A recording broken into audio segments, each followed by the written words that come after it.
guys? It's your boy, Barca Boy 103. Today we're going to be doing the match preview for Valencia versus Barcelona in La Liga. It is the final away match of the season, competitive of course match for Barcelona, and we travel to a very historic and difficult away ground where Barcelona, cannot stress this enough, are desperate. They're on their knees to get 3 points. We are coming back off back-to-back losses in the Champions League and the league, and Barcelona needs something to really kickstart their push in the second half of the season, and it could be this match against Valencia. But before we get into it, make sure you guys smash that like button down below. Let's try to get the 200 likes in this video. Be very much appreciated. And also, if you're new, make sure you subscribe down below if you haven't already, and let's get into it.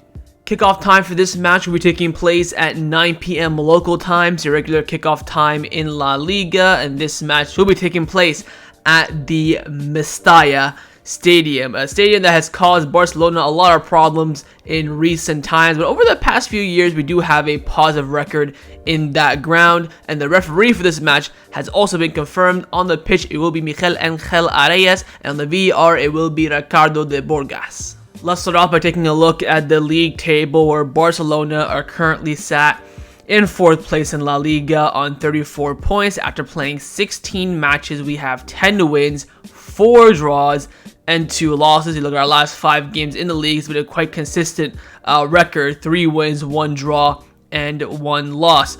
Barcelona are slipping behind. We are falling behind the pecking order. Of course, Atletico Madrid are on the same amount of points as us, but they do have a game in hand, which they will be playing next week when we go to America. They're going to be playing Sevilla at home in the match that was postponed earlier on in the season. So you could say theoretically there's a 3-point gap there. 5 points off Real Madrid on 39 points, and 7 points off the top of Girona on 41 points. We are currently closer right now to 5th place. I believe 5th place is Bilbao or Sociedad. They have 29 points, so we're 5 points behind 5th place, and we are 7 points off the top. So we're kind of right smack in the middle between the top 4 race and a title race. Again, the momentum, the confidence right now is absolutely on the floor. There's really not much else to say other than that. Barcelona really need a miracle. Now, keep in mind, we've already played the 3 teams ahead of us: Girona, Real Madrid, Atletico Madrid. We played them all 3 at home in the first half of the season. Of course, we lost to Madrid 2-1, we lost to Girona 4-2, and we beat Atletico Madrid 1-0, which means we got to travel to the Mestalla Stadium, the Girona Stadium, Bernabeu for Madrid, and Wanda in the second half of the season. So not only do we have to win 3 probably the most difficult away games of our season, but we also have to hope that the 3 other teams end up slipping up at some point. Now, on those 3 other teams, we take a look at what the top teams will be facing this weekend. Atletico Madrid do have a difficult trip to the new San Mamés to face Athletic Club. That could be a bananas game there. Madrid hosting Villarreal should be the easiest 3 points of their lives, although Villarreal are a good side on paper. They've been absolutely woeful this season. And Girona will be hosting Deportivo Alaves in what will be another easy 3 points for them as well. So Atletico Madrid have Athletic Club away, then Sevilla at home. So we could see them maybe slip up, then Barcelona can creep up into 3rd place. Of course, that we have to do our job first. But again, there is a bit of an avenue there for 3rd place, and maybe if we can get closer to Madrid and Girona, if Villarreal and Alaves probably not do us a favor. So again, we're not out of it yet. 7 points is not really like call the season off. It's difficult, but it's still manageable. Again, the fact that we play all 3 of the other teams again definitely is a benefit, but again, we have to get the results. Now, if you take a look at our opponents in Valencia and where they're currently standing in the league table, they are currently sat in 11th place in La Liga on 19 points. After playing 16 matches, they have 5 wins, 4 draws, and 7 losses. But their recent form has not been too great. In their last 5 matches, they have 3 losses, 1 draw, and 1 win. But for their expectations, their squad, their standards, I think they are a mid-table La Liga side. So you could say so far this season, they aren't doing too bad for their expectations. Let's now take a look at our opponents in Valencia. Of course, Valencia are a very historic side in La Liga. They used to be battling for Champions League and titles, and now they're sitting around mid-table after poor management and also their top players being sold week in, summer out to kind of combat their financial troubles. But despite that, Barcelona have still struggled against them recently. In our last match against Valencia, we did win 1-0 at the Spotify Camp Nou. It was a Raphinha Busquets typical trademark goal, but again, the match was difficult. 1-0. I remember Ferran Torres missing a penalty in the second half at some point. Of course, Araujo was sent off, so we did play the majority of this game with 10 men. And the Mestalla trip last season was also a 1-0 win, but it was, remember, a Lewandowski last second goal. So from last season, 2-0 in aggregate, 1-0 win away, 1-0 at home. Both very, very difficult games. The one away from home easily could have been a draw or a loss. So again, you can see the standard that Valencia have set against Barcelona. Despite them on paper not being the greatest, they still put in a very hard fight against Barcelona. Now, if you look at the last 5 matches in all competition, in the last match, they lost 1-0 to Getafe. They won a Copa del Rey second round game 1-0. They lost to Girona 2-1. They drew 0-0 with Celta Vigo. And they lost to Real Madrid 5-1. So in their past 5 games, they did face 2 of the top sides in La Liga, losing both. That could be hopefully a hint of what is to come tomorrow. Now, if you take a look at Valencia's last 3 matches in all competition, let's first take a look at their 2-1 loss to Girona. Now, this was away from home as well. I tell you what, Valencia put up a huge fight. 0-0 at halftime. They come out in the second half firing. Hugo Doro, one of their best players this season, gets a goal on the break. They're 1-0 up. And then, of course, I think it was Tuani with 2 goals in 4 minutes in the last 10 minutes of the game to get Girona 3 points. Again, they're kind of on a magical run, you could say. Very unlikely from Valencia's point of view, but again, a loss is a loss. They were defending horribly in those past last 10 minutes, but during that first 70 minutes, they did put in a very good fight against Girona, but of course leave with no points. Next up is their 1-0 win in the cup competition, where again, there were some rotation, but they still put out a fairly strong side to progress. Not really a game you can analyze too much, but again, they are progressing to the next round of the Copa del Rey, and they do have some sort of a win that gives them some sort of confidence and momentum under their belt. Now, their last match in all competition was a 1-0 loss to Getafe away from home. Of course, we did draw their 0-0 first game of the season, so you can't really say that winning there is easy. But here is the kicker. They got 2 red cards in this game, which means that both players will be suspended for the match against Barcelona. Javier Guerrera in their midfield, a very important player for them, and their captain or vice captain, Gabriel Paulista, their best center back, suspended for this matchup. It was a fairly even game. I believe it was Borja Mayoral getting a goal for Getafe. The Valencia were trying to get back into the game, but they just really couldn't create in the final third. They were finding it difficult to pass the Borlas 4-4-2 low block counterattack, which pretty much every team in the world is going to struggle against. But nonetheless, Valencia did put up some of a fight, but they did lose 2 of their best players for the match against Barcelona. So overall, final thoughts on Valencia. They're a fairly decent side in the league that can cause trouble to the bigger opposition, a very experienced and historic side, and they're very well managed by the manager Ruben Baraja. I believe he came in mid-season last season and kept Valencia in the league. Remember last season when Valencia and Sevilla were struggling and facing relegation, he ended up keeping them up, of course, which I was predicting that the whole entire season that neither of them were going to go down. They're too big, and also they do have some decent players. Now on Valencia, in terms of players to look out for, I was going to say, the likes of Jose Gaya and Gabriel Paulista, but they're both not going to play in this game. Gaya is injured, so their captain and vice captain, 2 of the most pivotal players in their team and the heart of their defense, is out. Barcelona have to capitalize. Of course, their goalkeeper, Mamardashvili, very, very good, was actually scouted by Bayern Munich during the summer. Diakabe, a center back, their under-defender. He's been with Valencia forever now. He's a quite decent player. Thierry Correia as the fullback, fairly decent. Hugo Doro, their forward. He's been probably their best player, most informed player, most threatening player in the final third as well. Apart from that, I would say it's a fairly average side. But with 2 of their key players out, Barcelona have absolutely no excuses but to capitalize and pick up a win against this side. Yes, the stadium will be difficult. The atmosphere is always tension at the Mestalla. We know this. We used to be one of our bogey grounds along with Side de Anoeta. But with us, beating Valencia in the recent campaigns and then not having the greatest side, this should not be a struggle for Barcelona. The only thing that really makes it a struggle is that going to be that away atmosphere, the crowd cheering on the players and so on and so forth. So again, in terms of personnel, tactical point of view, this should not be a struggle for Barcelona.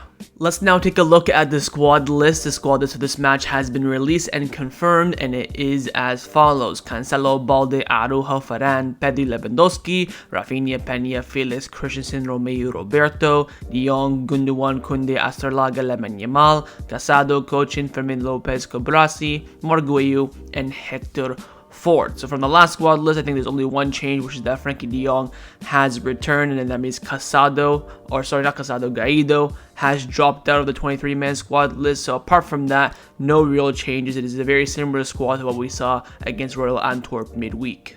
Time now to get into Xavi's press conference reaction. His press conference this morning, of course, is asked a lot of questions from the media about his current run of form, his managerial position, harmony in the dressing room, harmony with the board, and Xavi went off. So let's go and see what the Mister had to say this afternoon/morning in the presser. He was firstly asked if he's going to quit, which is outrageously question. He said, "Look, I'm not thinking about resigning. I'm fine. I'm very excited thinking about what we can have a great season. I believe more than ever in the project and in the players." Then asked about the relationship with the board. He said, "I have an excellent relationship with the president, with Deco, with Uste. What surprises me is that for the first bend, people go off the boat when we should be more united than ever, and I don't see that in the media. We have to believe more than ever. Last year at this point, things were much worse, and we ended up winning titles. Things will not change despite what the media says, but we have to be united." He is right. I think at this point last year, of course, is the World Cup final, but before the World Cup final, I think we were just first place after that win before against Osasuna with the Raphinha header. I think we were up first by 1 point. We just lost the Clasico. We got knocked out of Europe, so I can see where he's coming from. And again, the reports, this is why I didn't talk about the sacking reports in my news video yesterday, because it all just doesn't make sense whatsoever, and it comes down to shutting down. And I think poor Gerard Romero came out saying that Deco and Xavi's relationship is bad, and Xavi said in the press conference, "My relationship with Deco is absolutely wonderful." So that's Gerard Romero in the mud yet again. Anyway, Xavi continues on by saying the dressing room is wonderful, they are training very well, they believe in what we do, and the players are to the death with the staff. The fans are with the team, they trust the team, and we know how much we given them. We are in a slump and we have to recover, and there is a lot of time to do so. If at the end of the season nothing is won, then the coach will probably have to leave, but now we are in December. So Xavi is saying if we go trophyless, he might either get fired or he might quit himself. I think an unreality is being told, I've already said in Belgium, that it's unnecessary tension that was being created by the media, and it does not tell the reality of the story. We are still in the race for all 4 titles, and that is the reality. I mean, he's not wrong, but if we win more than 1 trophy this season, I will be shocked. Remember, I've been quite spot on with the predictions for Barcelona. I said last season we'd win 2 titles. We did. I said beginning of this season we'd win 2 titles. Again, I didn't know which 2. I didn't specify which 2. I think we can still win 2 titles. I'm expecting at least 1, but if we win 0, Xavi might have to go. And then Xavi was asked about the links to Claudio Echeverri, who is the winger for Argentina. He's the under 17 World Cup. He got a hat-trick against Brazil. He was the best player in the tournament, and Barcelona had been linked with him. We'll talk about that in the next news video, where Xavi was asked about him. He said, "Look, he's a talented player. Beyond the 3 goals he scored against Brazil, he's a different player, but this is something for the sporting area to decide, and not me." He came up by saying that now as a coach, I'm trying to pull the car forward. I like leadership. I prefer to be criticized rather than the players. I give more if they criticize me, and I won't stop. I've thought about leaving. On the contrary, I'm more involved with the responsibility. I don't want to fail, especially for the club of my life. And that's the mentality that you don't get with many coaches. When the coach is a fan, a legend of the club, he gives that extra fight, and there is that extra motivation. No obsession, but the reality, I get the messages that if we were at a funeral, if my father or my mother had died, none of you congratulated me in the last press conference for qualification into Europe. This is the unreality that I see. If the season ends as excellent, then what? We're going to have a hard time, or we're in depression,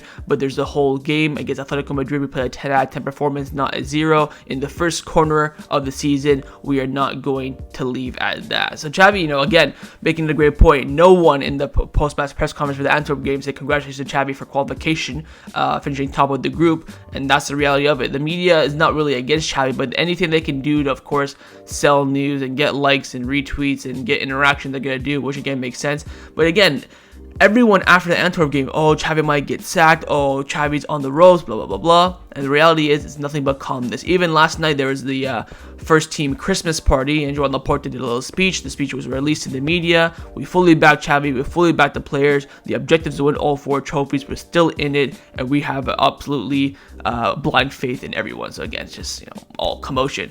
A month ago, you asked me if I could be the Barcelona star and now I'm about to be sacked. Stability, and that's what the club needs. Again, another great point from Xavi. We are a winning project. We know that football, it has no memory. When I say we are under construction, is because there are still potholes, but each of the potholes we have entered into a deep depression. It's called stability. If we lose or draw against Valencia, we continue to believe in the project. The club needs stability, especially after Messi's era, and with the complicated economic situation, we are the head title holders of both La Liga and the Super Cup. I think he also mentioned that if we do drop points against Valencia, we retain the league title.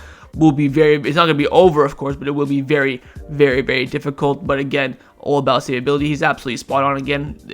He's just speaking nothing but facts, Xavi, this press conference. Last year, I understood the noise a year ago when we got eliminated from the Champions League and lost to El Clasico, but I don't understand the noise this year. We have passed the qualification for the Champions League. We're in the race for the league. We're selling the cup. We're selling the Super Cup. So that noise right now for me doesn't make sense whatsoever. And finally, Xavi concluded off by saying that maybe it's me, but it's time to have a unity, to believe in the project. We need stability, but it's a very difficult in this club, the most difficult club in the world because of the environment around it, i.e. of course he is talking about the media. And that concluded Xavi's press conference reaction ahead of the match against Valencia tomorrow.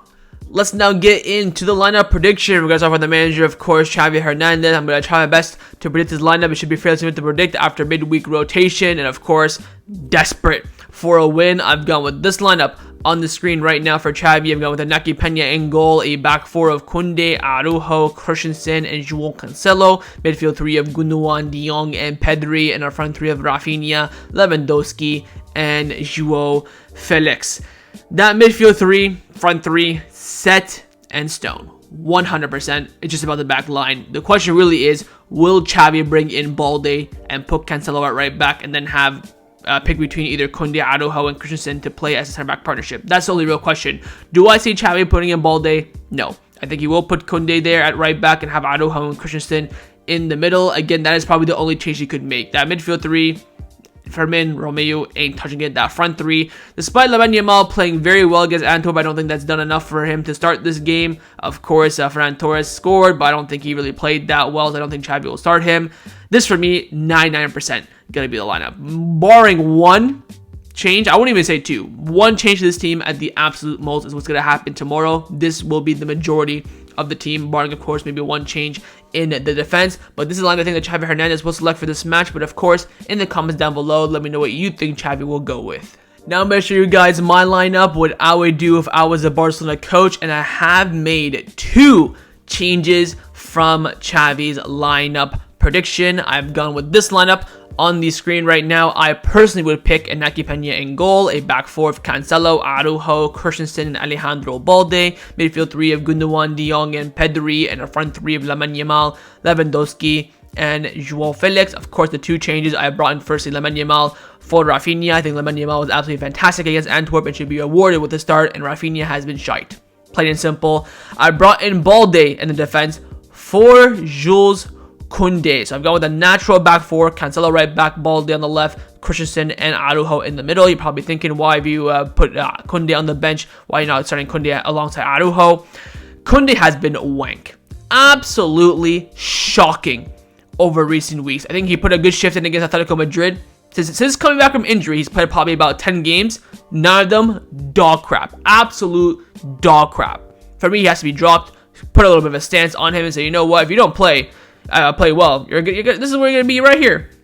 Get your arse right on the bench, in my opinion anyways. I think if Inigo Martinez is fit, there's a different story. I probably would start with Inigo and Araujo, but again, he's not fit, so what's the point of talking about that? But this is the lineup that I would select for this match. But of course, in the comments down below, let me know if you'd rather pick my lineup or Xavi's lineup.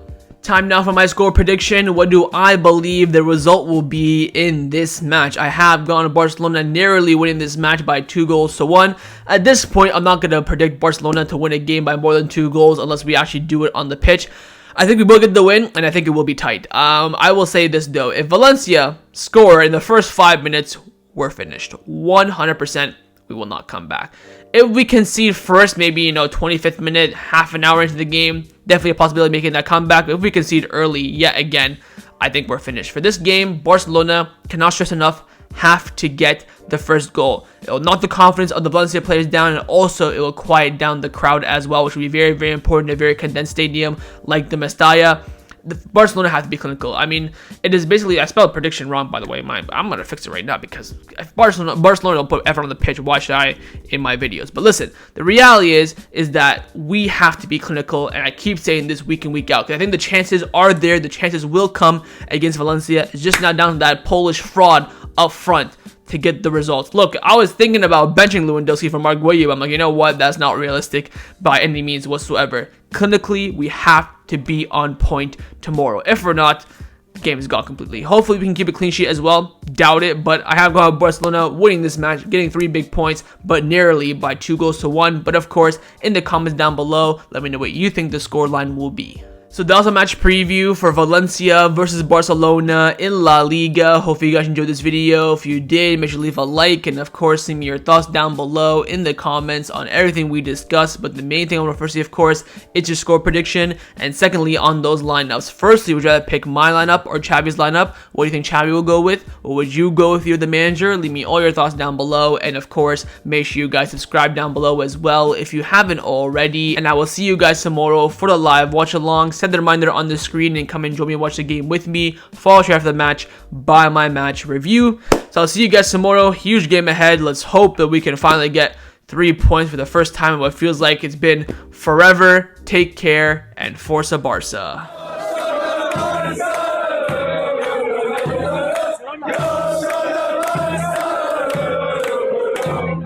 Yeah.